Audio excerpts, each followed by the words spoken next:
ಸ್ನೇಹಿತರೆ ನಮಸ್ಕಾರ. ನಾನು ರವಿ ಎಸ್ ಪೂಜಾರಿ, ಅರ್ಥಶಾಸ್ತ್ರದ ಉಪನ್ಯಾಸಕ.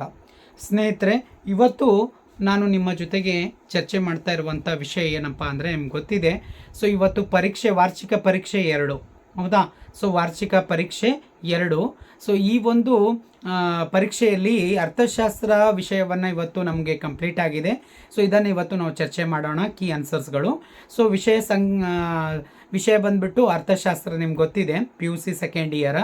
ಸೊ ಇಲ್ಲಿ ಸಬ್ಜೆಕ್ಟ್ ಕೋಡು ನಿಮ್ಗೆ 22, ಅರ್ಥಶಾಸ್ತ್ರದ ಒಂದು ಸಬ್ಜೆಕ್ಟ್ ಕೋಡ್ ಏನಿದೆ ಸೊ ನಿಮಗೆ 22 ಅನ್ನುವಂಥದ್ದು. ಸೊ ಇದು ವಾರ್ಷಿಕ 2, ಹೌದಾ? 2ನೇ ವಾರ್ಷಿಕ ಪರೀಕ್ಷೆ ಇದೆ. ಸೊ ಅದು ನೀವು ನೋಡ್ತಾ ಇರ್ಬೋದು. ಸೊ ಮೊದಲೇದಾಗಿ ನಾವೇನು ಮಾಡೋಣ, ಇಲ್ಲಿ ನೋಡಿ ವಿದ್ಯಾರ್ಥಿಗಳೇ, A2 ಅಂತಿದೆ ನೋಡಿ. ಸೊ A2 ಅಂತಂದರೆ ಇಲ್ಲಿ ಏನಾಗುತ್ತೆ, ಸೊ A2 ಅಂದರೆ ವಾರ್ಷಿಕ ಅಂತ, Annual 2 ಅಂತೇಳಿ, ಹೌದಾ? ವಾರ್ಷಿಕ ಪರೀಕ್ಷೆ 2 ಅಂತೇಳಿ ಆಗುತ್ತೆ. 2024 ವಿಷಯ ಸಂಖ್ಯೆ ನಿಮ್ಗೆ ಗೊತ್ತಿದೆ, ಸೊ 22 ಅನ್ನುವಂಥದ್ದು, ಹೌದಾ? ಸೊ ಮೊದಲೇದಾಗಿ ನಾವು ಏನು ಮಾಡೋಣ ಅಂತಂದರೆ ಬಹು ಆಯ್ಕೆ ಪ್ರಶ್ನೆಗಳನ್ನು ನೋಡಿಕೊಂಡು ಬರೋಣ, ಹೌದಾ? ಸೊ ಬಹು ಆಯ್ಕೆ ಪ್ರಶ್ನೆಗಳನ್ನು ನೋಡ್ಕೊಂಡು ಬರೋಣ ವಿದ್ಯಾರ್ಥಿಗಳೇ. ಸೊ ಮೊದಲೇ ಪ್ರಶ್ನೆ ನೋಡಿ ವಿದ್ಯಾರ್ಥಿಗಳೇ, ಇಲ್ಲಿ ಸೊ ಏನಿದೆ, ಸೊ ಮೊದಲೇ ಪ್ರಶ್ನೆ ನಿಮ್ಗೆ ಗೊತ್ತಿದೆ. ಓಕೆ, ಸೊ ಪ್ರಶ್ನೆ ಸಂಖ್ಯೆ 1 ಏನಂತಂದರೆ ಸರಿಯಾದ ಉತ್ತರಗಳನ್ನು ಆರಿಸಿ ಬರೆಯಿರಿ ಅಂತ. ಒಂದು ಪ್ರಶ್ನೆಗೆ ಒಂದು ಆನ್ಸರ್ ಇದೆ. TC ಅಂತಿದೆ, TC = ಅಂತಿದೆ. TVC A options, B options TFC ಮತ್ತು C ಆಪ್ಷನ್ಸು TFC + TVC ಅಂತಿದೆ. ಅಂದರೆ total fixed cost plus total variable cost. So next D AC average cost plus marginal cost ಅಂತಿದೆ. ಹಾಗಾದರೆ ಇಲ್ಲಿ ಆಪ್ಷನ್ಸು C ಆಗುತ್ತೆ ನೋಡಿ ವಿದ್ಯಾರ್ಥಿಗಳೇ, ಆಪ್ಷನ್ಸು C ಆಗುತ್ತೆ, ಹೌದಾ? ಸೊ ಆಪ್ಷನ್ಸು C ಯಾವುದಾಗುತ್ತೆ ಅಂತಂದರೆ ಕರೆಕ್ಟಾಗಿ ಕಾಣಿಸ್ತಾ ಇಲ್ಲ, ವೇಟ್ ಮಾಡಿ. ಓಕೆ, ಸೊ C ಆಪ್ಷನ್ಸ್ ಏನಿದೆ ಅಂದರೆ TVC + TFC ಅಂತ, ಅಥವಾ TFC + TVC ಅಂತ. ಮೊದಲೇ ಪ್ರಶ್ನೆಗೆ ಆನ್ಸರು. ಸೊ ಆ ಒಂದು TC = TVC + TFC ಅಂತೇಳಿ ನಾವು ಅದನ್ನು ಕರಿತೀವಿ ಸ್ನೇಹಿತರೆ. ಸೊ ನೆಕ್ಸ್ಟ್ ಪ್ರಶ್ನೆ ಸಂಖ್ಯೆ 2 ನೋಡಿ ವಿದ್ಯಾರ್ಥಿಗಳೇ, ಪ್ರಶ್ನೆ ಸಂಖ್ಯೆ 2. ಸೊ ಇಲ್ಲಿ ಏನಿದೆ ನೋಡ್ರಿ, ಈ 2ನೇ ಪ್ರಶ್ನೆಯಲ್ಲಿ ಬರುವಂಥದ್ದು ಏನು ಅಂತಂದರೆ ಸೊ ಆನ್ಸರು. ಸೊ ಇಲ್ಲಿ ಒಂದನೇದು ಪ್ರಶ್ನೆ ಸಂಖ್ಯೆ 2ರಲ್ಲಿ ಪರಿಪೂರ್ಣ ಪೈಪೋಟಿ ಮಾರುಕಟ್ಟೆಯಲ್ಲಿ ಉದ್ಯಮ ಘಟಕಗಳು ಉತ್ಪಾದಿಸುವ ಮತ್ತು ಮಾರಾಟ ಮಾಡುವ ಉತ್ಪನ್ನಗಳು ಸೊ ವೈವಿಧ್ಯಮಯವಾಗಿರುತ್ತೆ, ಏಕರೂಪವಾಗಿರುತ್ತೆ, ವಿಲಾಸಿ ಗಳಾಗಿರುತ್ತೆ ಮತ್ತು ಅವಶ್ಯಕ ಸರಕುಗಳಾಗಿರುತ್ತೆ ಅಂತ. ಸೊ ಇಲ್ಲಿ ನಿಮ್ಗೆ ಆಪ್ಷನ್ ಬಂದುಬಿಟ್ಟು ಏನಾಗುತ್ತೆ ಅಂದರೆ, ಸೊ ಇಲ್ಲಿ B ಆಪ್ಷನ್ಸ್ ಇದೆಯಲ್ಲ, ಅದು B ಆಪ್ಷನ್ಸ್ ಯಾವುದು, ಸೊ ಇಲ್ಲಿ ನಿಮ್ಗೆ ಗೊತ್ತಾಗಲಿ, B ಆಪ್ಷನ್ಸ್ನಲ್ಲಿ ನಾವು ಅದನ್ನು ಹೇಳಬೇಕಾಗತ್ತೆ. ಆನ್ಸರ್ಸು ಏಕರೂಪವಾಗಿರುತ್ತೆ ಅಂತೇಳಿ ಇದೆ. ಸೊ B ಆಪ್ಷನ್ಸು ಏಕರೂಪವಾಗಿರುತ್ತೆ ಅನ್ನೋವಂಥದ್ದು. ಹೋಮಿಯೋಜಿನಿಯಸ್ ಪ್ರಾಡಕ್ಟ್ ಅಂತೇಳಿ ನಾವು ಅದನ್ನು ಕರಿತಾ ಇದ್ದೀವಿ, ಹೌದಾ? ಹೌದು, ಸರಿಯಾಗಿದೆ ವಿದ್ಯಾರ್ಥಿಗಳೇ. ಪ್ರಶ್ನೆ ಸಂಖ್ಯೆ 3, ಹೌದಾ? ಸೊ ಪ್ರಶ್ನೆ ಸಂಖ್ಯೆ 3 ನೋಡಿ, ಇಲ್ಲಿ ನಿಮ್ಗೆ ಕಾಣಿಸ್ತಾ ಇದ್ದಾನೆ, ಸ್ವಲ್ಪ ದೊಡ್ಡದು ಮಾಡಲಾ? ಓಕೆ,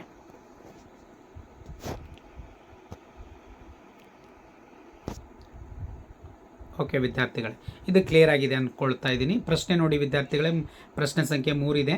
ಸೊ 3ನೇ ಪ್ರಶ್ನೆಯಲ್ಲಿದೆ ಅಂದರೆ, ಸೊ 1936ರಲ್ಲಿ ಬ್ರಿಟಿಷ್ ಅರ್ಥಶಾಸ್ತ್ರಜ್ಞ JM Keynes, John Maynard Keynes ಅನ್ನೋವಂಥವ್ರು, ಸೊ ಇವರು ಪ್ರಕಟಿಸಿರುವಂಥ ಕೃತಿ ಅಂತ ಕೇಳಿದ್ದಾನೆ.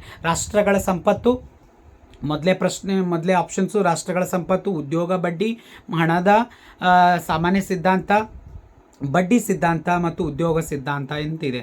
ಸೊ ಇಲ್ಲಿ ಯಾವುದು ಕೂಡ, ಸೊ ಯಾವುದು ಅಂದರೆ ಫಸ್ಟ್ ಒನ್ನು ರಾಂಗ್ ಇದೆ. ಫಸ್ಟ್ ಒನ್ ಯಾಕೆ ರಾಂಗ್ ಅಂತಂದರೆ ಸಂಪತ್ತು ರಾಷ್ಟ್ರಗಳ ವೆಲ್ತ್ ಆಫ್ ನೇಷನ್ಸ್ ಅಂದರೆ ಆಡಮ್ ಸ್ಮಿತ್ ಅವ್ರದ್ದಿದೆ, ಹಾಗಾಗಿ A ಆಪ್ಷನ್ಸ್ ಆಗುವುದಿಲ್ಲ. ಇಲ್ಲಿ ಏನು ಅಂತಂದರೆ B ಆಪ್ಷನ್ಸು ನಾವು ತೊಗೋಬೇಕಾಗತ್ತೆ ವಿದ್ಯಾರ್ಥಿಗಳೇ. ಸೊ B ಆಪ್ಷನ್ಸ್ ಯಾವುದಿದೆ ಅಂತಂತಂದರೆ ಇಲ್ಲಿದೆ ನೋಡಿ. ಸೊ ಯಾವುದು ಅಂದರೆ ಉದ್ಯೋಗ, ಹೌದಾ? So employment general theory of employment money and interest ಅಂತ ಕರಿತಾ ಇದ್ದೀವಿ, ಹೌದಾ? Theory of employment money and interest ಅಂತ ಹೇಳಿ ಕರಿತಾ ಇದ್ದೀವಿ. ಉದ್ಯೋಗ ಬಡ್ಡಿ ಮತ್ತು ಹಣದ ಸಿದ್ಧಾಂತ ಅಂತೇಳಿ ನಾವು ಅದನ್ನು ಕರಿತಾ ಇದ್ದೀವಿ. ಸೊ ಹಾಗಾಗಿ B ಆಪ್ಷನ್ಸು ಸರಿಯಾಗಿದೆ ವಿದ್ಯಾರ್ಥಿಗಳೇ. ಓಕೆ, ಸೊ ನೆಕ್ಸ್ಟ್ ನೋಡಿ ವಿದ್ಯಾರ್ಥಿಗಳೇ, 4th one ಕ್ವಶನ್ಸು, ಪ್ರಶ್ನೆ ಸಂಖ್ಯೆ 4. ಸೊ 4ರದ್ದು ಏನಿದೆ ನೋಡಿ, ಭಾರತದ ಹಣಕಾಸಿನ ಪ್ರಾಧಿಕಾರ ಕಾರ್ಯನಿರ್ವಹಿಸುವ ಬ್ಯಾಂಕು, ಹೌದಾ? ಸೊ ಇದು ಯಾವುದಾಗಿದೆ ಅಂತಂದರೆ ನಬಾರ್ಡ್ ಇದೆ, ಇಲ್ಲ. ಸೊ RRB, ನಬಾರ್ಡ್ ಅಂತಂದರೆ so national agriculture bank for rural development ಅನ್ನುವಂಥದ್ದು, ಸೊ ಅದೂ ಅಲ್ಲ.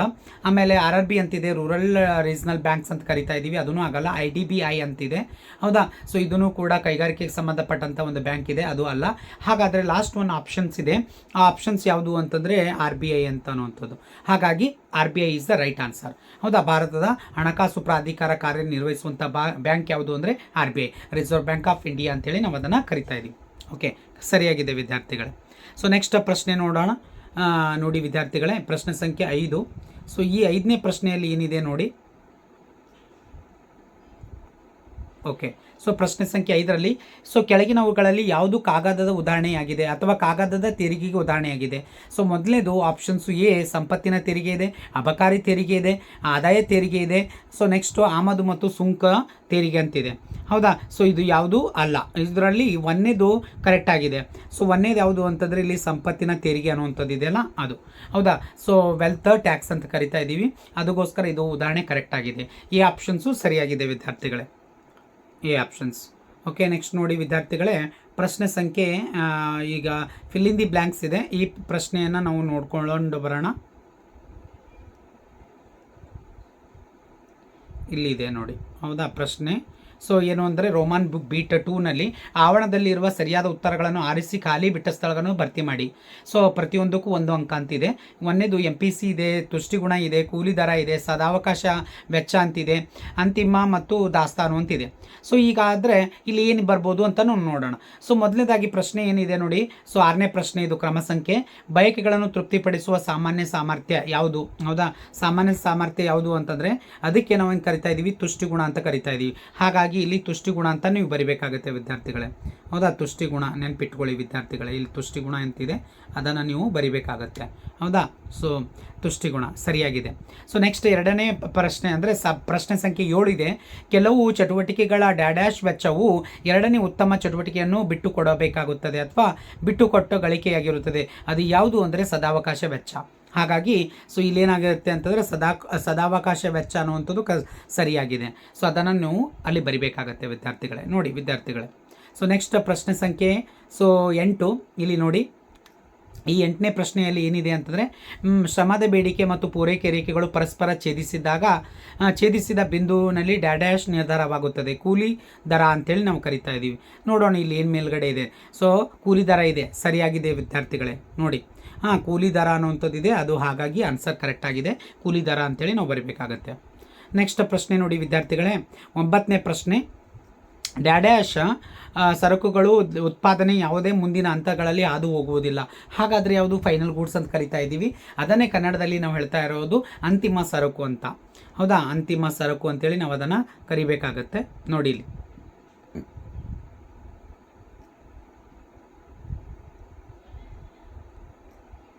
ಅಂತಿಮ ಸರಕು ಎಲ್ಲಿದೆ ನೋಡಿ. ಲಾಸ್ಟ್ ಸೆಕೆಂಡಲ್ಲಿದೆ ನೋಡಿ ಅಂತಿಮ ಸರಕುಗಳು ಅಂತೇಳಿ. ಹೌದಾ? ಸರಿಯಾಗಿದೆ. ಸೊ ನೆಕ್ಸ್ಟ್ ಪ್ರಶ್ನೆಗೆ ಹೋಗೋಣ ವಿದ್ಯಾರ್ಥಿಗಳೇ. ಸೊ ಪ್ರಶ್ನೆ ಸಂಖ್ಯೆ 10. ಗುಣಕದ ಗಾತ್ರವು ಡ್ಯಾಡ್ಯಾಶ್ನ ಮೌಲ್ಯವನ್ನು ಅವಲಂಬಿಸಿದೆ. ಗುಣಕ ಅಂತಿದೆ. ಸೊ ಇಲ್ಲಿ ನೋಡಿ ಆಪ್ಷನ್ಸ್ ಉಳಿದಿರೋದು ಯಾವ್ಯಾವ ಉಳಿದಿದೆ ಅಂದರೆ ಒಂದು MPC ಉಳಿದಿದೆ, ದಾಸ್ತಾನು ಅಂತ ಇದೆ. ಹೌದಾ? ಇಲ್ಲಿ ಏನಾಗ್ತದ ಅಂತಂದರೆ ಸೊ ದಾಸ್ತಾನು ಹೋಗ್ಬಿಡುತ್ತೆ, ಯಾಕಂದರೆ ದಾಸ್ತಾನು ಕರೆಕ್ಟಾಗಿ ಅದು ಇಲ್ಲ. ಸೊ ಇಲ್ಲಿ ಡಮ್ಮಿ ಆಗಿರುವಂಥ ಒಂದು ಆನ್ಸರ್ ಇದೆ, ಹಾಗಾಗಿ ಅದು ಸೊ ದಾಸ್ತಾನು ಕರೆಕ್ಟ್ ಅಲ್ಲ. ಇಲ್ಲಿ ಏನಾಗುತ್ತೆ ಅಂದರೆ ಉಳಿದಿರುವಂಥದ್ದು ಯಾವುದು? MPC. ಸೊ MPC ಅಂದರೆ ಏನ್ರಿ? ಮಾರ್ಜಿನಲ್ ಪ್ರೊಪೆನ್ಸಿಟಿ ಟು ಕನ್ಸ್ಯೂಮ್ ಅಂತ ಕರಿತಾ ಇದ್ದೀವಿ. ಹೌದಾ? ಸೊ ಇದು ಮಾರ್ಜಿನಲ್ ಪ್ರೊಪೆನ್ಸಿಟಿ ಟು ಕನ್ಸ್ಯೂಮ್ ಅಂತೇಳಿ. ಸೀಮಾಂತ ಏನಾಗ್ತಾ ಇದೆ ಬದಲಿ ಯಾವುದು? MPC ಅಂತ, ಮಾರ್ಜಿನಲ್ ಪ್ರೊಪೆನ್ಸಿಟಿ ಟು ಕನ್ಸ್ಯೂಮ್ ಅಂತ. ಸೀಮಾಂತ ಒಂದು ಪ್ರವೃತ್ತಿ, ಅನುಭವದ ಪ್ರವೃತ್ತಿ ಅಂತ ಹೇಳಿ ಕರಿತಾ ಇದ್ದೀವಿ. ಸೊ ಅದು MPC ಕರೆಕ್ಟ್ ಆಗಿದೆ, ಅದನ್ನೇ ನಾವು ಅಲ್ಲಿ ಬರಿಬೇಕಾಗತ್ತೆ ವಿದ್ಯಾರ್ಥಿಗಳೇ. ನೋಡಿ ನೆಕ್ಸ್ಟ್ ನೋಡಿ ವಿದ್ಯಾರ್ಥಿಗಳೇ, ಕ್ರಮ ಸಂಖ್ಯೆ 3 ಅಂದರೆ ರೋಮನ್ ಬಿಟ್ 3 ಅಂತಿದೆ. ಸೊ ಇಲ್ಲಿ ಏನಾಗಿದೆ ಅಂತಂದರೆ ಪ್ರಶ್ನೆಗಳು ಒಂದು ಸೈಡಿಗೆ ಪ್ರಶ್ನೆಗಳಿದೆ, ಶಿಕ್ಷಕರ ಸೇವೆ ಅಂತಿದೆ, ಮಾರುಕಟ್ಟೆ ಸಮತೋಲನ ಇದೆ, CPI ಇದೆ, ಸೊ ಉಳಿತಾಯ ಇದೆ, ಸಂದಾಯ ಬಾಕಿ ಇದೆ. ಇಲ್ಲಿ ಆ ಸೈಡಿಗೆ B ಸೆಕ್ಷನಲ್ಲಿ 6 ಇದೆ. ಸೊ 6 ಆನ್ಸರ್ಗಳಿದೆ, ಅದರಲ್ಲಿ ಒಂದು ಆನ್ಸರು ಸೊ ಡಮ್ಮಿ ಆಗಿರುವಂಥದ್ದು. ಸೊ ಮೊದಲೇ ಪ್ರಶ್ನೆಗೆ ನಾವು ಹೋಗೋಣ. ಪ್ರಶ್ನೆ ಸಂಖ್ಯೆ 11 ಶಿಕ್ಷಕರ ಸೇವೆ ಅಂತಿದೆಯಲ್ಲ. ಸೊ ಇದಕ್ಕೆ ಆನ್ಸರ್ ಏನಾಗಬೇಕು? ಕೌಶಲ್ಯ ಅನ್ನುವಂಥದ್ದು. ಹೌದಾ? ಹಾಗಾಗಿ D ಆಪ್ಷನ್ಸು ಸರಿಯಾಗಿದೆ ವಿದ್ಯಾರ್ಥಿಗಳೇ. ಕೌಶಲ್ಯ ಅನ್ನುವಂಥದ್ದು ನಾವು ಸೊ ಅದನ್ನು ಕರೆಕ್ಟಾಗಿ ನಾವು ಮ್ಯಾಚ್ ಮಾಡಬೇಕಾಗತ್ತೆ. ಹೌದಾ? ಸೊ ಶಿಕ್ಷಕರ ಸೇವೆ ಯಾರ್ದು ಅಂತಂದರೆ ಇಲ್ಲಿ ನೆನ್ಪಿಟ್ಕೊಳ್ರಿ, ಕೌಶಲ್ಯ ಸರಿಯಾಗಿದೆ. ನೆಕ್ಸ್ಟ್ ಮಾರುಕಟ್ಟೆ ಸಮತೋಲನ ಅಂತಿದೆ. Q D is equal to Q S ಅಂತ ಕರಿತಾ ಇದ್ದೀವಿ. Q D is equal to Q S ಅಂತ ಮೇಲ್ಗಡೆನೇ ಇದೆ ನೋಡಿ. ಅಂದರೆ quantity of demand is equal to quantity of supply ಅಂತ. ಸೊ ಹಾಗಾಗಿ ಸೊ ಎರಡನೇ ಪ್ರಶ್ನೆಗೆ ಈಗ ಸೊ ಅದು Q D is equal to Q S ಆಗುತ್ತೆ. ನೆಕ್ಸ್ಟ್ ನೋಡಿ ಮೂರನೇ ಪ್ರಶ್ನೆ ಇದೆ ಸಿ ಪಿ ಐ ಅಂತಿದೆ. ಹೌದಾ, ಸಿ ಪಿ ಐ ಅಂದರೆ ಕನ್ಸ್ಯೂಮರ್ ಪ್ರೈಸ್ ಇಂಡೆಕ್ಸ್ ಅಂತ. ಅದು ಕನ್ನಡದಲ್ಲಿ ಏನಿದೆ ಗ್ರಾಹಕರ ಬೆಲೆ ಸೂಚ್ಯಂಕ ಅಂತ. ಸೊ ಈ ಪ್ರಶ್ನೆಗೆ ಏನಾಗುತ್ತೆ ಅಂತಂದರೆ ಇಲ್ಲಿದೆ ಆನ್ಸರ್, ಗ್ರಾಹಕರ ಬೆಲೆ ಸೂಚ್ಯಂಕ. ಆ್ಯಕ್ಚುಲಿ ಇದು ಪ್ರಶ್ನೆ ಏನಿತ್ತು ಗೊತ್ತಾ, ಒಂದಂಕದಲ್ಲಿ ಸೊ ನೇರವಾದಂಥ ಪ್ರಶ್ನೆ ಇರುವಂಥದ್ದು, ಒಂದು ಪದದಲ್ಲಿ ವ್ಯಾಖ್ಯಾನಿಸಿ ಅನ್ನುವಂಥದ್ದು. ಇದು ಚಾಪ್ಟರ್ ಸಂಖ್ಯೆ ನಿಮ್ಗೆ ಗೊತ್ತಿದೆ, ನ್ಯಾಷನಲ್ ಇನ್ಕಮ್ ರಾಷ್ಟ್ರೀಯ ವರಮಾನದ ಲೆಕ್ಕಾಚಾರದಲ್ಲಿ ಬರುವಂಥ ಒಂದು ಅಂಕದ ಪ್ರಶ್ನೆ. ನಿಮಗೇನು ಮಾಡಿದ್ದಾನೆ ನೋಡಿ, ಇಲ್ಲಿ ಮ್ಯಾಚ್ ದಿ ಫಾಲೋವಿಂಗಲ್ಲಿ ಕೊಟ್ಟಿದ್ದಾನೆ ನೋಡಿ. ಸೊ ಈ ಒಂದು ಕ್ವಶನ್ ಪೇಪರ್ಸ್ನಲ್ಲಿ ಭಾಳಷ್ಟು ಬದಲಾವಣೆಗಳಾಗಿದ್ದಾವೆ.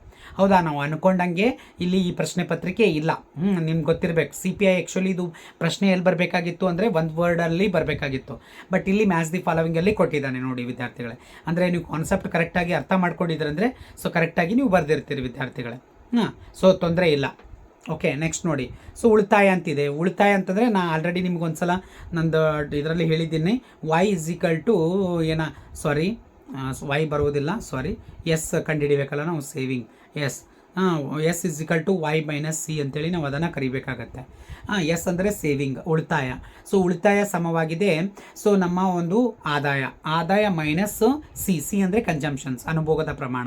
ಈಗ ಉದಾಹರಣೆಗೆ 10,000 ಆದಾಯ ಇದೆ ಅಂತ ತಿಳ್ಕೊರಿ, 5,000 ಕನ್ಸಂಪ್ಷನ್ ಮಾಡ್ತಾ ಇದ್ದೀವಿ ಅಂದರೆ ನಾವು ಆದಾಯದಲ್ಲಿ 5,000 ಕಳೆದ್ರೆ ಉಳಿತು 5. ಆ 5,000 ಏನಾಗಿರುತ್ತೆ ಅಂತಂದ್ರೆ ನಮ್ಮ ಉಳಿತಾಯ ಆಗುತ್ತೆ. ಹಾಗಾಗಿ ಉಳಿತಾಯದು ಒಂದು ಸೊ ಆನ್ಸರ್ ಏನಾಗುತ್ತೆ ಅಂತಂದರೆ ಇಲ್ಲಿ ವೈ ಮೈನಸ್ ಸಿ ಅನ್ನುವಂಥದ್ದು ಫಾರ್ಮುಲಾ ಇದೆ, ಅದು ಕರೆಕ್ಟಾಗಿದೆ ವಿದ್ಯಾರ್ಥಿಗಳು. ಸೊ ಲಾಸ್ಟ್ ಒಂದು ಪ್ರಶ್ನೆಗೆ ನೋಡಿ, ಸಂದಾಯ ಬಾಕಿ ಅಂತಿದೆ. ಇಲ್ಲಿ ಸಂದಾಯ ಬಾಕಿಗೆ ಸಿ ಆಪ್ಷನ್ ಏನಿದೆ ನೋಡಿ, ಅದು ಆನ್ಸರ್ ಆಗುತ್ತೆ ವಿದ್ಯಾರ್ಥಿಗಳೇ. ಆನ್ಸರ್ ಯಾವುದಿದೆ ಅಂತಂದರೆ ಸಿ ಆಪ್ಷನ್ಸು. ಸಂದಾಯ ಬಾಕಿ ಮೇಲ್ಗಡೆ ಹೋಯಿತು. ಸಂದಾಯ ಬಾಕಿ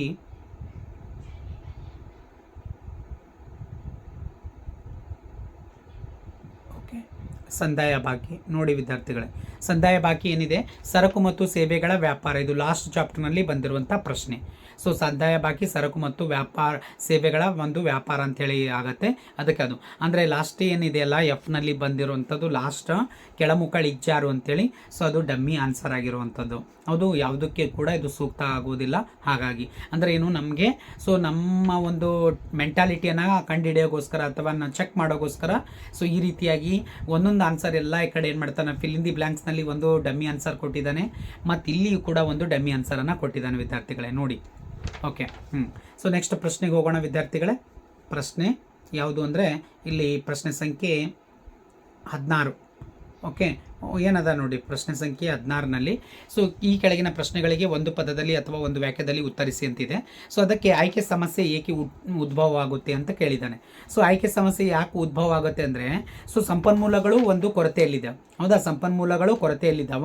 ಸೊ ಅದಕ್ಕೋಸ್ಕರ ಇಲ್ಲಿ ಸಂಪನ್ಮೂಲ ಕೊರತೆಯಲ್ಲಿದ್ದು ಓಕೆ, ಸೊ ಅವು ಸ್ಪರ್ಧಾತ್ಮಕ ಅಥವಾ ಪರ್ಯಾಯ ಬಳಕೆಯನ್ನು ಹೊಂದಿರುವುದರಿಂದ ಅಲ್ಲಿ ಆಯ್ಕೆ ಸಮಸ್ಯೆಯನ್ನು ಉದ್ಭವ ಆಗುತ್ತೆ. ಇದು ಚಾಪ್ಟರ್ ನಂಬರ್ 1ನಲ್ಲಿ ಬರುವಂಥದ್ದು. ಸೊ ಭಾಳ ಇಂಪಾರ್ಟೆಂಟ್ ಕ್ವಶನ್ಸು. ಹೌದಾ, ಅದು ಕ್ವಶನ್ಸು ಇಲ್ಲಿ ಬಂದಿದೆ ನೋಡಿ. ಹೌದಾ, ಆಯ್ಕೆ ಸಮಸ್ಯೆ ಯಾಕೆ ಉಂಟಾಗುತ್ತೆ ಅಂತಂದರೆ ಇಲ್ಲಿ ನಿಮ್ಗೆ ಗೊತ್ತಿದೆ ನಮ್ಮ ಸಂಪನ್ಮೂಲಗಳು ಕೊರತೆಯಲ್ಲಿದೆ. ಹೌದಾ, ಕೊರತೆಯಲ್ಲಿದ್ದು ಅವುಗಳು ಸ್ಪರ್ಧಾತ್ಮಕ ಮತ್ತು ಪರ್ಯಾಯ ಬಳಕೆಯನ್ನು ಹೊಂದಿರುವುದರಿಂದ ಅಲ್ಲಿ ಆಯ್ಕೆ ಸಮಸ್ಯೆಯನ್ನು ಉಂಟಾಗುತ್ತೆ ಅಂತೇಳಿ ನಾವು ಬರೀಬೇಕಾಗತ್ತೆ ವಿದ್ಯಾರ್ಥಿಗಳೇ, ನೆನಪಿರಲಿ ನಿಮ್ಗೆ. ಸೊ ನೆಕ್ಸ್ಟ್ ಅದೇ ರೀತಿಯಾಗಿ ಸೊ ಪ್ರಶ್ನೆ ಸಂಖ್ಯೆ ಯಾವುದು ಅಂದರೆ 17ನೇದು ಪ್ರಶ್ನೆ ಇದೆ. ಇಲ್ಲಿ ಏನು ಕೊಟ್ಟಿದ್ದಾನೆ, ಸರಾಸರಿ ಆದಾಯವನ್ನು ಕಂಡುಹಿಡಿಯುವ ಲೆಕ್ಕಾಚಾರ ಮಾಡುವ ಸೂತ್ರ ಅಂತ ಸರಳ ಇದೆ. ಈಗ ಎ ಆರ್ ಅಂತ ಬರಿಬೇಕಾಗತ್ತೆ. A R is equal to okay, A R okay ಸಮವಾಗಿದೆ T R divided by Q ಅಂತೇಳಿ ನಾವು ಬರಿಬೇಕು ಅಷ್ಟೇ. ನೋಡ್ರಿ, ಅದರ ಆನ್ಸರ್ ಇಷ್ಟೇ ಸಿಂಪಲ್ ಇದೆ. ಎ ಆರ್ ಅಂದರೆ ಎವರೇಜ್ ರೆವಿನ್ಯೂ. ಹೌದಾ, ಸರಾಸರಿ ಆದಾಯ ಸಮವಾಗಿದೆ ಒಟ್ಟು ಆದಾಯ ಭಾಗಿಲೆ ಕ್ವಾಂಟಿಟಿ ಅಥವಾ ಪ್ರಮಾಣ ಅಂತೇಳಿ ನಾವು ಇಷ್ಟು ಬರೆದ್ರೆ ಸಾಕು, ಒಂದು ಮಾರ್ಕ್ಸು ನಮಗೆ ಸಿಗುವಂಥದ್ದು. ಹೌದಾ, ಪ್ರಶ್ನೆ ಸಂಖ್ಯೆ ನೋಡಿ ಯಾವುದು ಅಂದರೆ 18ನೇ ಪ್ರಶ್ನೆ. ಹೌದಾ, 18ನೇ ಪ್ರಶ್ನೆ, ವೈಯಕ್ತಿಕ ವೆಚ್ಚ ಮಾಡಬಹುದಾದ ಆದಾಯವನ್ನು ಹೇಗೆ ಪಡೆಯುತ್ತೇವೆ? ಇದು ನ್ಯಾಷನಲ್ ಇನ್ಕಮ್ ಒಳಗಡೆ ಬಂದಿರುವಂಥ ಪ್ರಶ್ನೆ ಇದೆ. ಹೌದಾ, ಸೊ ವೈಯಕ್ತಿಕ ಆದಾಯದಲ್ಲಿ ವೈಯಕ್ತಿಕ ತೆರಿಗೆ ಪಾವತಿಗಳು ಮತ್ತು ತೆರಿಗೆಯೇತರ ಪಾವತಿಗಳನ್ನು ಕಳೆದರೆ ಅವಾಗ ನಮಗೇನಾಗುತ್ತೆ, ವೈಯಕ್ತಿಕ ವೆಚ್ಚ ಮಾಡಬಹುದಾದಂಥ ಆದಾಯವನ್ನು ಪಡೆಯುತ್ತೇವೆ. ಅಂದರೆ ಏನು ರೀ, ವೈಯಕ್ತಿಕ ವೆಚ್ಚ ಮಾಡಬಹುದಾದಂಥ ಆದಾಯ ಹೇಗೆ ಪಡೆಯೋಕ್ಕೆ ಸಾಧ್ಯ ಆಗ್ತಾ ಇದೆ ಅಂದರೆ PDI, ಪರ್ಸನಲ್ ಡಿಸ್ಪೋಸೇಬಲ್ ಇನ್ಕಮ್ ಅಂತ ಕರಿತಾ ಇದ್ದೀವಿ. ಇದನ್ನು ಮಾಡಬೇಕಾದ್ರೆ ನಮಗೆ ಎರಡು ಕಾನ್ಸೆಪ್ಟನ್ನು ಗೊತ್ತಿರಬೇಕು. ಅಂದರೆ ನಮ್ಮ ವೈಯಕ್ತಿಕವಾಗಿರುವಂಥ ಒಂದು ಕೆಲವು ತೆರಿಗೆ ಪಾವತಿಗಳಿರುತ್ತೆ ಮತ್ತು ನಾನ್ ಟ್ಯಾಕ್ಸ್ ಅಂತ ಕರಿತಾ ಇದ್ದೀವಿ. ಅಂದರೆ ಅದು ಯಾವುದು ಅಂದರೆ ಒಂದಿಷ್ಟು ದಂಡಗಳಾಗಿರ್ಬೋದು, ಅವುಗಳನ್ನು ಕೂಡ ನಾವೇನು ಮಾಡ್ತಾ ಇದ್ದೀವಿ, ತೆರಿಗೆತರ ಪಾವತಿಗಳು. ಅವುಗಳನ್ನು ಕಳೆದಾಗ ನಮಗೆ ಸಿಗುವಂಥದ್ದು ವೈಯಕ್ತಿಕ ವೆಚ್ಚ ಮಾಡಬಹುದಾದಂಥ ಆದಾಯ ಅಂತೇಳಿ ನಾವು ಅದನ್ನು ಕರಿತೀವಿ. ಇದು ರಾಷ್ಟ್ರೀಯ ವರಮಾನದಲ್ಲಿ ಬರುವಂಥ ಪ್ರಶ್ನೆ ವಿದ್ಯಾರ್ಥಿಗಳೇ. ನೆಕ್ಸ್ಟ್ ಪ್ರಶ್ನೆ ನೋಡಿ, ಪ್ರಶ್ನೆ ಸಂಖ್ಯೆ 19, ವಸ್ತು ವಿನಿಮಯ ಪದ್ಧತಿಯನ್ನು ಅರ್ಥೈಸಿರಿ ಅಂತಿದೆ. ಚಾಪ್ಟರ್ ನಂಬರ್ 8 ಮನಿ ಆ್ಯಂಡ್ ಬ್ಯಾಂಕಿನಲ್ಲಿ ಬರುವಂಥ ಪ್ರಶ್ನೆ ಇದು. ವಸ್ತು ವಿನಿಮಯ ಪದ್ಧತಿ ಅಂತಿದೆ. ಹೌದಾ, ವಸ್ತು ವಿನಿಮಯ ಪದ್ಧತಿ ಅಂತಂದರೆ ಸಾಟಿ ವಿನಿಮಯ ಪದ್ಧತಿ ಅಂತೇಳಿ ಕೂಡ ನಾವು ಕರಿತಾ ಇದ್ದೀವಿ. ಇಲ್ಲಿ ಏನಾಗ್ತಾ ಇದೆ ಅಂದರೆ ಹಣದ ಸಹಾಯವಿಲ್ಲದೆ, ಹೌದಾ. ಸೊ ಇಲ್ಲಿ ವಸ್ತು ವಿನಿಮಯ ಪದ್ಧತಿ ಅಂದರೆ ಏನ್ರಿ, ಹಣದ ಸಹಾಯ ಇರುವುದಿಲ್ಲ. ಹೌದಾ, ಅಲ್ಲಿ ಅದರ ಬದಲಿಗೆ ವಸ್ತು ವಿನಿಮಯ ವಸ್ತುಗಳಿಗಾಗಿ ನೇರವಾಗಿ ವಿನಿಮಯ ಮಾಡಿಕೊಳ್ಳುವಂಥ ಒಂದು ವ್ಯವಸ್ಥೆಯನ್ನು, ಒಂದು ಪದ್ಧತಿಯನ್ನು ನಾವು ಇಲ್ಲಿ ಇವತ್ತೇನು ಕರಿತಾ ಇದ್ದೀವಿ ಅಂತಂದರೆ ವಸ್ತು ವಿನಿಮಯ ಪದ್ಧತಿ ಅಥವಾ ಸಾಟಿ ವಿನಿಮಯ ಪದ್ಧತಿ ಅಂತೇಳಿ ನಾವು ಅದನ್ನು ಕರಿತಾ ಇದ್ದೀವಿ. ಅಂದರೆ ಏನ್ರಿ ವಿದ್ಯಾರ್ಥಿಗಳೇ, ಇಲ್ಲಿ C ಅಂತೇಳಿ ನಾವು ಕರಿತಾ ಇದ್ದೀವಿ. ಅಂದರೆ ಸೊ ಸರಕುಗಳ ಬದಲಾಗಿ ಸರಕನ್ನು ನಾವು ತಗೊಳ್ಳುವಂಥದ್ದು, ಅಲ್ಲಿ ಯಾವುದೇ ರೀತಿಯಿಂದ ಹಣವನ್ನು ಕೆಲಸ ಮಾಡುವುದಿಲ್ಲ. ಹಾಗಾಗಿ ಅಂಥದ್ದನ್ನು ನಾವು ಏನು ಕರಿತಾ ಇದ್ದೀವಿ, ಒಂದು ಸಾಟಿ ವಿನಿಮಯ ಪದ್ಧತಿ ಅಥವಾ ವಸ್ತು ವಿನಿಮಯ ಪದ್ಧತಿ ಅಂತೇಳಿ ನಾವು ಅದನ್ನು ಕರಿಬೇಕಾಗುತ್ತೆ ವಿದ್ಯಾರ್ಥಿಗಳೇ. ಕೊನೆಯದಾಗಿ ಪ್ರಶ್ನೆ ನೋಡಿ, ಸೊ FRBMA ಅನ್ನುವಂಥದ್ದು ವಿಸ್ತರಿಸಿ ಅಂತಿದೆ. ಇದು ನೀವು ಏನು ಮಾಡ್ಬೋದು, ಸೊ ಇಂಗ್ಲೀಷ್ನಲ್ಲಿ ಕೂಡ ಬರಿಬೋದು, ಕನ್ನಡದಲ್ಲಿ ಬರಿಬೋದು. ಕನ್ನಡದಲ್ಲಿ ಏನು ಹೇಳಬೇಕಾದ್ರೆ ಕೋಶೀಯ ಹೊಣೆಗಾರಿಕೆ ಮತ್ತು ಸೊ ಮುಂಗಡ ಪತ್ರ ನಿರ್ವಹಣೆ ಕಾಯ್ದೆ, ಇದು ಏನಾಗುತ್ತೆ ಅಂದರೆ 2003ರ ಪ್ರಕಾರ ಇರುವಂಥದ್ದು. ಅಂದರೆ ಇದನ್ನು ಇಂಗ್ಲೀಷ್ನಲ್ಲಿ ಹೇಳಬೇಕಾದ್ರೆ so physical responsibility budget and budget management act ಅಂತ ನಾವು ಅದನ್ನು ಕರಿತಾ ಇದ್ದೀವಿ ಇಂಗ್ಲೀಷ್ ಒಳಗೆ. ಹೌದಾ, ಸೊ ಇದು ಏನಾಗ್ತಾ ಇದೆ, ಸೊ ಕನ್ನಡದಲ್ಲಿ ಹೇಳಬೇಕಾದ್ರೆ ಕೋಶೀಯ ಹೊಣೆಗಾರಿಕೆ ಮತ್ತು ಮುಂಗಡ ಪತ್ರ, ಓಕೆ, ಮುಂಗಡ ಪತ್ರ ನಿರ್ವಹಣೆ ಕಾಯ್ದೆ. ಸೊ ಕಾಯ್ದೆ ಅಥವಾ ಕಾನೂನು ಅಂತಲೂ ಕೂಡ ನಾವು ಕರಿಬೋದು, ಕಾಯ್ದೆ ಅಂತಲೇ ಕರೆಕ್ಟ್ ಆಗುತ್ತೆ, ಅದನ್ನೇ ಬರೀರಿ ವಿದ್ಯಾರ್ಥಿಗಳು. ಸೊ ಇಷ್ಟು ಇವತ್ತಿನ ಒಂದು ಎಕ್ಸಾಮ್ನಲ್ಲಿ ಬಂದಿರುವಂಥ ಪ್ರಶ್ನೆಗಳು. ಹೌದಾ, ಸೊ ನೋಡಿ, ಸೊ ಅದಾದ ನಂತರ ನೆಕ್ಸ್ಟ್ ನಾವು ಬಿ ಪಾರ್ಟಲ್ಲಿ ತೊಗೊಳ್ಬೇಕಾದ್ರೆ ಇಲ್ಲಿ ಬಿ ಪಾರ್ಟಲ್ಲಿ ಅಂಥ ಪರಿ ಏನೂ ಕೂಡ ಚೇಂಜಸ್ ಮಾಡಿಲ್ಲ ವಿದ್ಯಾರ್ಥಿಗಳೇ. ಸೊ ಎಲ್ಲನೂ ಕೂಡ ಕರೆಕ್ಟಾಗಿ ಕೊಟ್ಟಿದ್ದಾನೆ. ಹೌದಾ, ಬದಲಿ ಸರಕುಗಳೆಂದರೇನು ಉದಾಹರಣೆ ಕೊಡಿ, ಅದು 2 ಅಂಕಕ್ಕೆ ಬರುವಂಥ ಪ್ರಶ್ನೆ ಇದೆ. ಅನುಭೋಗಿ ವರ್ತನೆ ವಿವರಿಸುವ 2 ಉದಾಹರಣೆಗಳು, ಇವೆರಡೂ ಕೂಡ 2ನೇ ಚಾಪ್ಟರ್ನಲ್ಲಿ ಬರುವಂಥದ್ದು. ಬೆಲೆ ಪೂರೈಕೆ ಸ್ಥಿತಿಸ್ಥಾಪಕತ್ವವನ್ನು ಅರ್ಥ ನೀಡಿ ಮತ್ತು ಅದರ ಸೂತ್ರ, ಅದನ್ನು ಕೂಡ ಚಾಪ್ಟರ್ ನಂಬರ್ ಸೊ ಇದರಲ್ಲಿದೆ, 5ರಲ್ಲಿದೆ. ಹೌದಾ, ಸೊ ನೆಕ್ಸ್ಟ್ ಅಧಿಕ ಬೇಡಿಕೆ ಮತ್ತು ಅಧಿಕ ಪೂರೈಕೆಗಳನ್ನು ನಡುವಿನ ವ್ಯತ್ಯಾಸ ಅಂತಿದೆ. ಇದನ್ನು ಕೂಡ 2 ಚಾಪ್ಟರ್ ಒಂದೇ ಇದರಲ್ಲಿ ಬರುವಂಥ ಕಂಟೆಂಟ. ಸಮತೋಲನ ಬೆಲೆ ಮತ್ತು ಸಮತೋಲನ ಪ್ರಮಾಣ ಅಂತಿದೆ. ಸೊ GDP ರಾಷ್ಟ್ರೀಯ ವರಮಾನ 3 ಮಾಪನಗಳು. ಹೌದಾ, ಆದಾಯ ವಿಧಾನ, ವೆಚ್ಚದ ವಿಧಾನ, ಮತ್ತು ಇನ್ನೊಂದು ಯಾವುದು ಇದೆ ಅಂತಂದರೆ ಉತ್ಪನ್ನ ವಿಧಾನ ಅಂತೇಳಿ ನಾವು ಅದನ್ನು ಕರಿತಾ ಇದ್ದೀವಿ.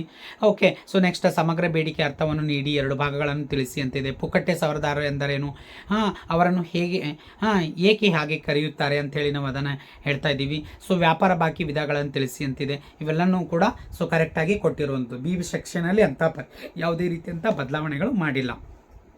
ನೋಡಿ ವಿದ್ಯಾರ್ಥಿಗಳೇ, ಸಿ ಪಾರ್ಟಲ್ಲಿ, ಹೌದಾ, ಪ್ರಶ್ನೆ ಸಂಖ್ಯೆ ಸಿ ಪಾರ್ಟಲ್ಲಿ ಏನಾಗಿದೆ, ರೋಮನ್ ಬೀಟಾ 6ನಲ್ಲಿ ಏನಿದೆ ನೋಡಿ. ಸೊ ಒಂದು ಸರಳ ಆರ್ಥಿಕತೆಯಲ್ಲಿ ಕೃಷಿ, ಕುಟುಂಬ ಮತ್ತು ನೇಕಾರ ಶಿಕ್ಷಕರು ಸಂಪನ್ಮೂಲಗಳನ್ನು ಬಳಸಿ ತಮ್ಮ ಅಗತ್ಯತೆಗಳನ್ನು ಪೂರೈಸಿಕೊಳ್ಳುತ್ತಾರೆ ಎಂಬುದನ್ನು ಸಂಕ್ಷಿಪ್ತವಾಗಿ ವಿವರಿಸಿರಿ ಅಂತ. ಇದು 1ನೇ ಚಾಪ್ಟರ್ನಲ್ಲಿ ಬರುವಂಥದ್ದು.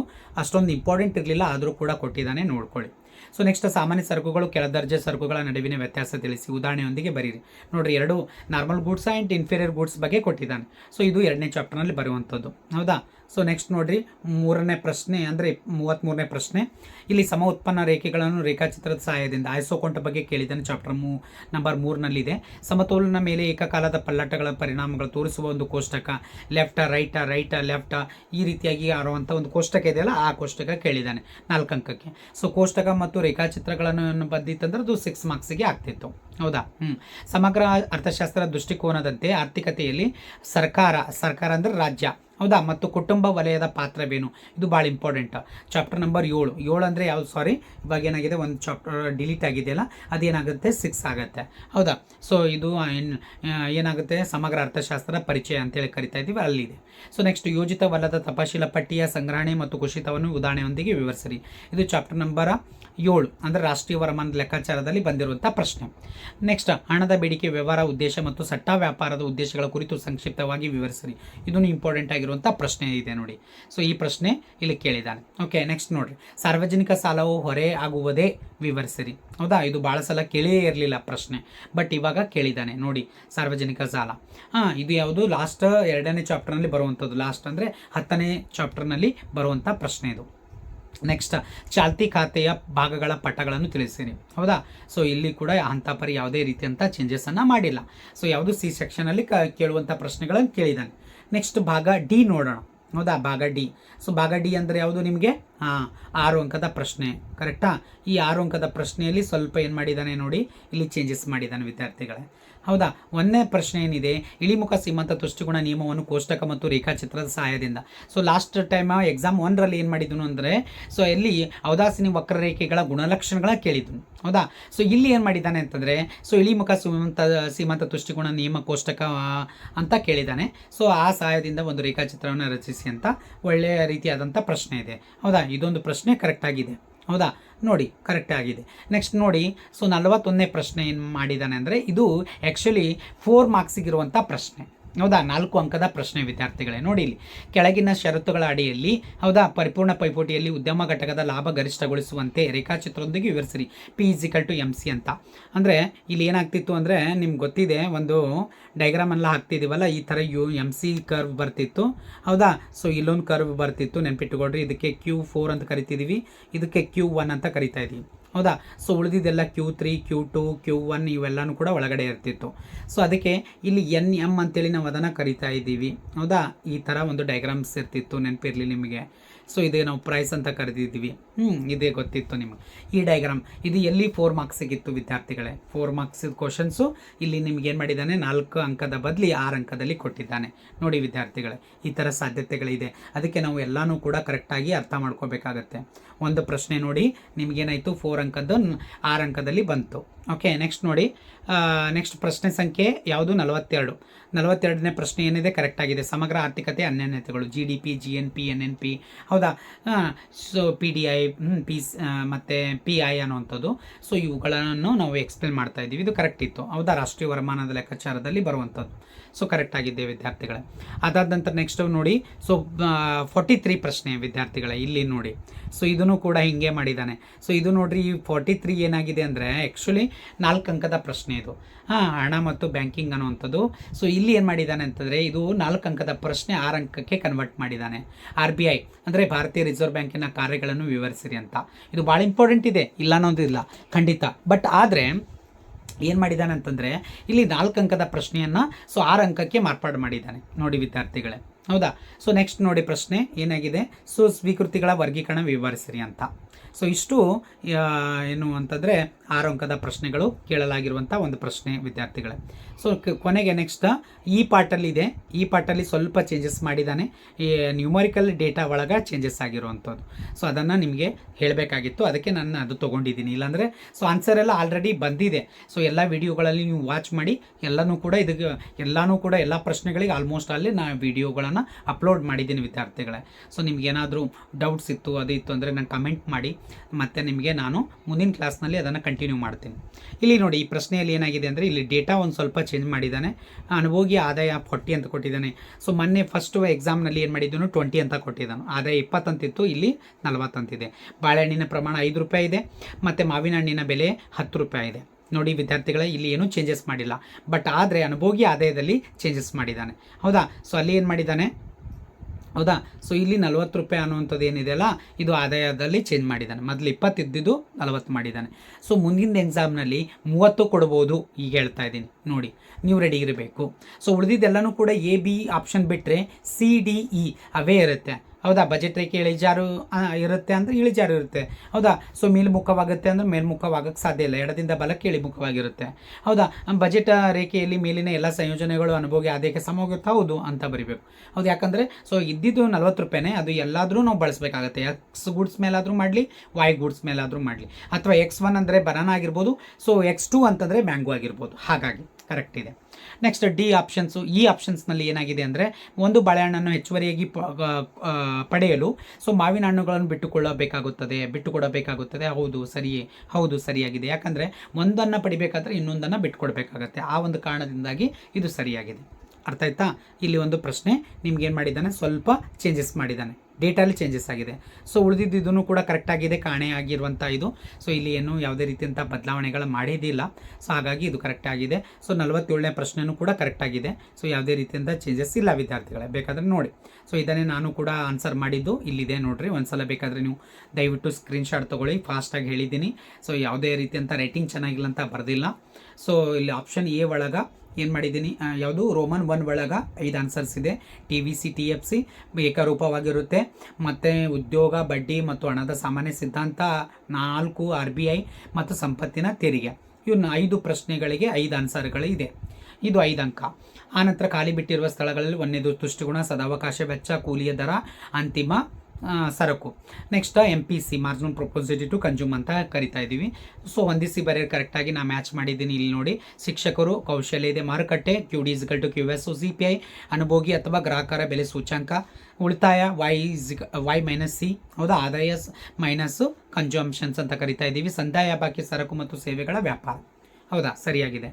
ಸೊ ನೆಕ್ಸ್ಟ್ ಪ್ರಶ್ನೆ ನೋಡಿ ವಿದ್ಯಾರ್ಥಿಗಳೇ, ಇಲ್ಲಿ 1 ಅಂಕದ ಪ್ರಶ್ನೆಗಳ ನೋಡ್ಕೊಂಡು ಬನ್ನಿ. ಹೌದಾ, ಸೊ ಏನಿದೆ ನೋಡ್ಕೊಳ್ಳಿ. ಹಾಂ, ಇಲ್ಲಿ 1ನೇ ಪ್ರಶ್ನೆಗೆ ಏನಿತ್ತು ನಿಮ್ಗೆ ಪ್ರಶ್ನೆ ಗೊತ್ತಿದೆ. ಸೊ ಆಯ್ಕೆ ಸಮಸ್ಯೆ ಏಕೆ ಉದ್ಭವ ಆಗುತ್ತೆ ಅಂತೇಳಿ ಕರಿತಾ ಇದ್ದೀವಿ. ಸೊ ಅಲ್ಲಿ ಸಂಪನ್ಮೂಲಗಳ ಕೊರತೆಯಲ್ಲಿದ್ದು ಅವು ಸ್ಪರ್ಧಾತ್ಮಕ ಮತ್ತು ಬಳಕೆಯನ್ನು ಹೊಂದಿರುವುದರಿಂದ ಆಯ್ಕೆ ಸಮಸ್ಯೆ ಉಂಟಾಗುತ್ತೆ. ಸೊ ಅಂದರೆ ಯಾವುದು ಸರಾಸರಿ ಆದಾಯ ಒಂದು ಸೂತ್ರವನ್ನು ಬರೀರಿ ಅಂತಿದೆ. ಸೊ AR = TR/Q ಅಂತ ಹೇಳಿದ್ದೀನಿ, ಸರಿಯಾಗಿದೆ. ಸೊ ವೈಯಕ್ತಿಕ ವೆಚ್ಚ ಮಾಡಬಹುದಾದಂಥ ಒಂದು ಹೇಗೆ ಪಡಿಬೋದು ಅಂತ ಕೇಳಿದಿತ್ತು ಪ್ರಶ್ನೆ. ಅದಕ್ಕೆ ವೈಯಕ್ತಿಕ ಆದಾಯದಲ್ಲಿ ವೈಯಕ್ತಿಕ ತೆರಿಗೆ ಪಾವತಿಗಳು ಮತ್ತು ತೆರಿಗೆಯೇತರ ಪಾವತಿಗಳನ್ನು ಕಳೆದರೆ ವೈಯಕ್ತಿಕ ವೆಚ್ಚ ಮಾಡಬಹುದಾದಂಥ ಒಂದು ಆದಾಯ ಗಳಿಸುತ್ತೆ ಅಥವಾ ಪಡೆಯಬಹುದು ಅಂತ. ಮತ್ತು ಸಾಟಿ ವಿನಿಮಯ ಪದ್ಧತಿ ಅಥವಾ ವಸ್ತು ವಿನಿಮಯ ಪದ್ಧತಿ ಅಂದರೆ ಏನು ಅಂತ ಕೇಳಿದ್ದಾನೆ. ಸೊ ಹಣದ ಸಹಾಯವಿಲ್ಲದೆ ವಸ್ತುಗಳಿಗೆ ನೇರವಾಗಿ ವಿನಿಮಯ ಮಾಡಿಕೊಳ್ಳುವಂಥ ಪದ್ಧತಿಗೆ ವಸ್ತು ವಿನಿಮಯ ಪದ್ಧತಿ ಅಥವಾ ಸಾಟಿ ವಿನಿಮಯ ಪದ್ಧತಿ ಅಂತ ಕೂಡ ನಾವು ಕರಿಬಹುದು. ಸರಿಯಾಗಿದೆ. ಲಾಸ್ಟ್ 1 ಪ್ರಶ್ನೆ, FRBMA ವಿಸ್ತರಿಸಿ ಅಂತ ಕೇಳಿದ್ದಾನೆ. ಸೊ ಕೋಶೀಯ ಹೊಣೆಗಾರಿಕೆ ಮತ್ತು ಮುಂಗಡ ನಿರ್ವಹಣೆ. ಮುಂಗಡ ಪತ್ರ ಅಂದರೆ ಬಜೆಟ್, ಮುಂಗಡ ಪತ್ರ ನಿರ್ವಹಣೆ ಕಾಯ್ದೆ 2003, ಹೌದಾ. So physical responsibility and budget management act ಅಂತೇಳಿ ನಾವು ಅದನ್ನು ಕರಿತಾ ಇದ್ದೀವಿ. ಸೊ ಇಷ್ಟು ನಾವು 1 ಅಂಕದಲ್ಲಿ ಬಂದಿರುವಂಥ ಪ್ರಶ್ನೆಗಳಿಗೆ ಆನ್ಸರ್. ದಯವಿಟ್ಟು ಇದನ್ನು ನೋಡಿ ನಿಮ್ಮ ವಿದ್ಯಾರ್ಥಿಗಳಿಗೆ ಯಾರ್ಯಾರು ಎಕ್ಸಾಮ್ ಬರ್ದಿರಿ ಅವರಿಗೆಲ್ಲನೂ ಕೂಡ ಶೇರ್ ಮಾಡಿ, ಮತ್ತು ನೀವು ಕೂಡ ಕಮೆಂಟ್ ಮಾಡಿ. ಸೊ ಆಮೇಲೆ ನಿಮ್ಗೆ ಏನಾದರೂ ಡೌಟ್ಸ್ ಇದ್ದರೆ ದಯವಿಟ್ಟು ನನಗೆ ಹೇಳಿ. ಸೊ ಮುಂದಿನ ದಿನದಲ್ಲಿ ನಾವು ಅವುಗಳನ್ನು ಎಲ್ಲನೂ ಕೂಡ ಕವರ್ ಮಾಡ್ತೀನಿ ವಿದ್ಯಾರ್ಥಿಗಳೇ. ಓಕೆ, ಧನ್ಯವಾದಗಳು. Thank you everyone.